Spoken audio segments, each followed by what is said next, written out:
दोस्तों, पिछले एक साल से लगातार बॉलीवुड से बुरी खबरों का सिलसिला चल रहा है। पिछले एक साल में कई बड़े सितारों ने साथ छोड़ दिया, जिसमें सबसे ज्यादा चर्चा में रहा सुशांत सिंह राजपूत का यूं अचानक चले जाना। क्योंकि सुशांत की मौत पूरी तरह मिस्टीरियस है दोस्तों। नाम खुदकुशी का भले ही दिया गया हो, मगर सारे सबूत मर्डर की तरफ ही इशारा कर रहे हैं। वहीं अब फिल्म मेकर के घर में भी उस वक्त कोहराम मच गया जब एक साथ दो खुदकुशी के मामले सामने आए। फिल्म मेकर की पत्नी और बेटी ने खुद को बहुत दर्दनाक मौत दी है। खबर के सामने आते ही हर कोई स्तब्ध रह गया। बॉलीवुड में तो कोहराम मच गया। हालांकि हालातों को देखकर यहाँ भी बहुत कुछ संदिग्ध लग रहा है दोस्तों।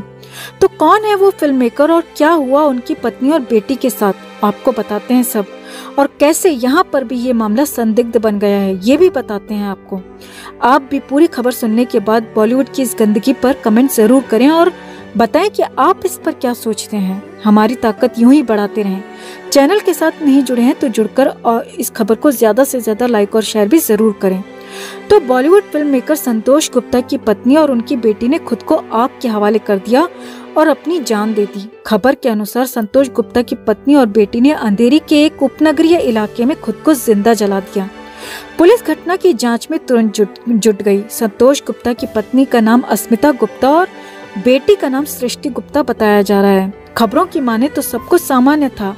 हर दिन की तरह संतोष गुप्ता के घर में सब कुछ सामान्य ही था, मगर अचानक दोपहर 1-1:30 बजे के आसपास संतोष के घर से आग और धुआं निकलते देखा गया और लगातार चीखने की आवाज सुनाई दी, जिसके बाद पड़ोसियों ने तुरंत पुलिस और फायर ब्रिगेड को सूचना दी। पुलिस और फायर एम्बुलेंस के पहुंचने से पहले चीखें शांत हो चुकी थीं और जब पुलिस अंदर पहुंची तो वहां अस्मिता की मौत हो चुकी थी, जबकि बेटी सृष्टि बुरी तरह जल चुकी थी, जिसके बाद दोनों को कूपर अस्पताल ले जाया गया। यहाँ पर गौर करने वाली बात यह है दोस्तों कि यहाँ पर भी कूपर अस्पताल में ही लेकर जाया गया। अब अस्पताल में ले जाने पर संतोष गुप्ता की पत्नी अस्मिता को मृत घोषित कर दिया गया, लेकिन फिल्म मेकर की बेटी सृष्टि 70% तक जल चुकी थी। ऐसे में उसे नेशनल बर्न सेंटर में शिफ्ट किया गया, लेकिन कुछ ही घंटों बाद सृष्टि को भी नहीं बचाया जा सका। अब इस दर्दनाक खबर के सामने आते ही हर कोई हैरान रह गया। बॉलीवुड में भी कई सितारों ने इस तरीके की मौत पर अपना अफसोस जताया है। अब तक की मिली जानकारी के अनुसार संतोष गुप्ता की पत्नी अस्मिता काफी लंबे समय से किडनी की समस्या से जूझ रही थी, जिसकी वजह से उनका ये कदम उठाया जाना बताया जा रहा है। जबकि बेटी अपनी मां की तकलीफों को बर्दाश्त नहीं कर सकी, जिसके चलते उसने भी मां के साथ ही आत्मदाह कर लिया, ऐसा कहा जा रहा है। हालांकि पड़ोसियों का कुछ और ही कहना है दोस्तों।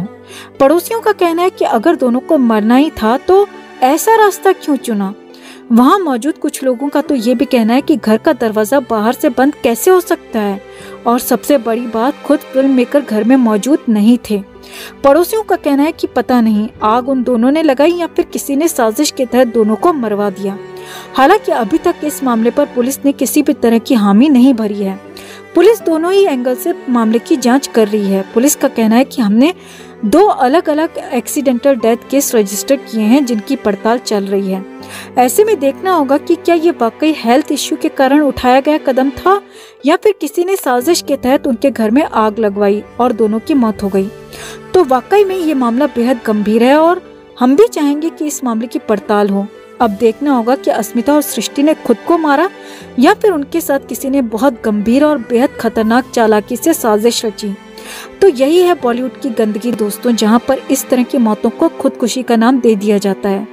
श्रीदेवी की मौत को याद करिए इस किस्से से जोड़कर। बस इससे आगे हम क्या कहना चाहते हैं आप खुद समझ रहे होंगे।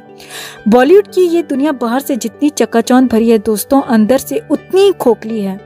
यहाँ संबंध कोई मायने नहीं रखते, सब झूठ, सब धोखा है। मायने रखता है तो रुपया और रुतबा, रिश्ते नहीं। तो आपका इस मामले पर क्या कहना है? आपको ये मामला देखकर क्या लगता है? क्या ये साजिश है जिसे खुदकुशी का नाम दे दिया गया है? आप क्या सोचते हैं? कमेंट में आप भी अपनी राय जरूर शेयर करें।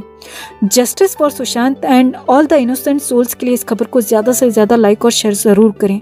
हर अपडेट के लिए बने रहें हमारे साथ, क्योंकि आप हैं तो हम हैं। ड्रग केस में हाल ही में बॉलीवुड और टीवी एक्टर एजाज खान की गिरफ्तारी ने सबको चौंका दिया था। बिग बॉस में नजर आ चुके एजाज के ड्रग केस में शादाब बटाटा से सीधे संबंध पाए गए और एजाज पर आरोप है कि वो बॉलीवुड पार्टी में नशीले पदार्थ की सप्लाई करने का काम करता था।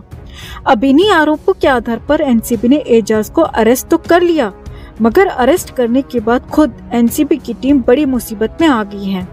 दरअसल एजाज की कस्टडी 5 अप्रैल तक थी और सोमवार को एजाज को कोर्ट में पेश किया जाना था। अब कोर्ट में पेशी से पहले एनसीबी की टीम एजाज को मेडिकल के लिए लेकर गई, क्योंकि कस्टडी में एजाज की तबीयत भी अचानक बिगड़ गई थी।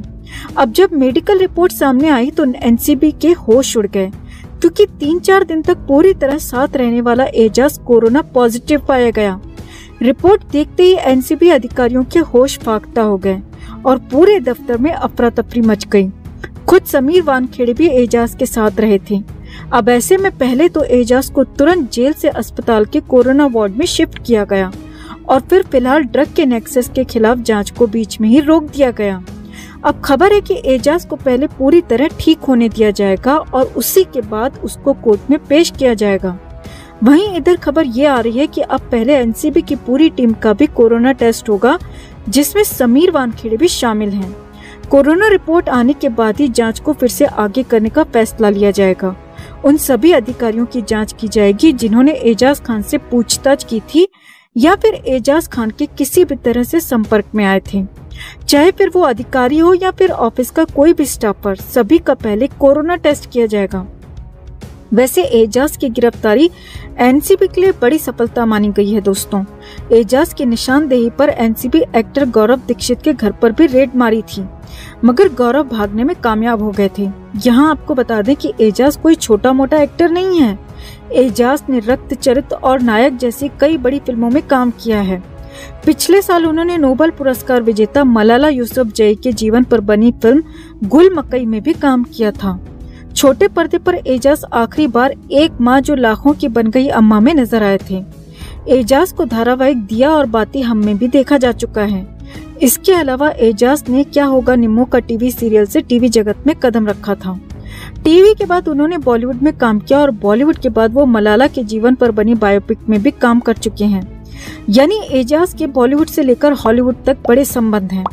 अब फिलहाल एनसीबी अधिकारियों को पहले कोरोना टेस्ट कराना होगा और फिर इसकी रिपोर्ट निर्भर करेगी कि आगे की जांच कब तक शुरू होगी और उसी के बाद एजाज का मुंह भी खुलवाया जाएगा, क्योंकि उम्मीद है कि एजाज के मुंह से कई बड़े नाम सामने आ सकते हैं, जिसके क्लू हम आपको देते रहे हैं।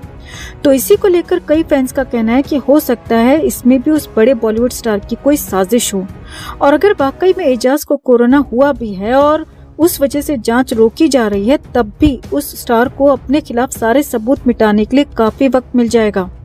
तो ऐसे में अगर एजाज बाद में मुंह खोलता भी है, तब भी उस बड़े बॉलीवुड स्टार के यहाँ से एनसीबी कुछ भी बरामद नहीं कर पाएगी और उस पर कोई कार्रवाई नहीं हो पाएगी, क्योंकि फैंस को लगता है कि एनसीबी भी छोटी छोटी मछलियों को तो पकड़ रही है, मगर बड़े बड़े स्टार्स के साथ सिर्फ दिखावे की पूछताछ कर उन्हें छोड़ दिया जा रहा है, जिसे फैंस सुशांत की तरफ से ध्यान भटकाने की साजिश बता रहे हैं।